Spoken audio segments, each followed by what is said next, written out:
5 tips para makaipon ng mabilis. Karamihan sa atin nagplaplano ng mag-ipon.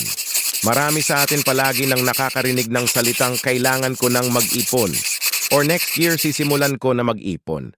Marahil totoo na gusto talaga nating makaipon pero nahihirapan lang tayong magsimula or maging consistent sa pag-iipon. Dahil sa maraming expenses at sa unnecessary na expenses. Sa video na ito, magbibigay ako ng 5 tips na dapat mong gawin para masimulan mo na ang matagal mo ng planong mag-ipon kahit malaki ang expenses mo. 1. Track your all expenses.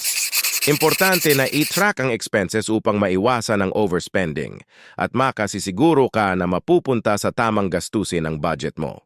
2. Huwag igasto agad ang pera pagkatapos makuha ang sweldo. May mga tao na pagkatapos matanggap ang sweldo ay bumibili agad ng kung ano-ano o kumakain sa labas ng hindi man lang nakapag-budget.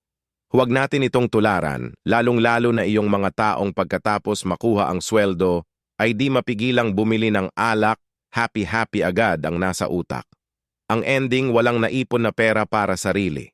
3. Tigilan ang utang. Hindi dapat tayo mangutang sa dahilang may pambayad tayo mula sa sweldo. Kung mahilig mangutang ng kung ano-ano, dapat itigil na ito. Ito lang ang sisira ng pagkaorganisado ng budget natin.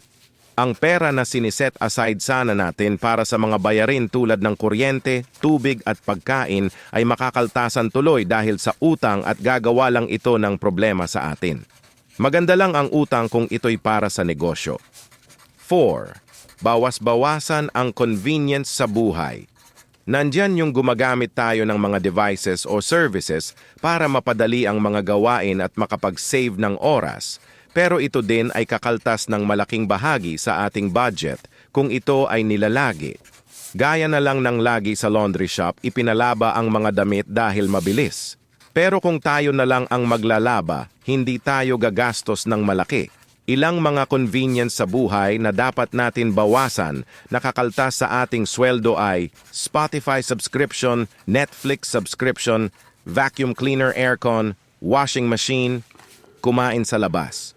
5. Have a multiple source of income. This is the more important among the 5. Ito ang makakatulong na makaipon ka ng mas malaki.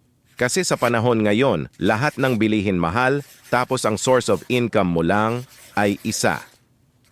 Kukulangin talaga ang budget mo. Kaya importante magkaroon ka ng another source of income. Kayo ka-goals, ano pa ang pwede niyong idagdag na makatutulong sa inyo para mas madaling makaipon?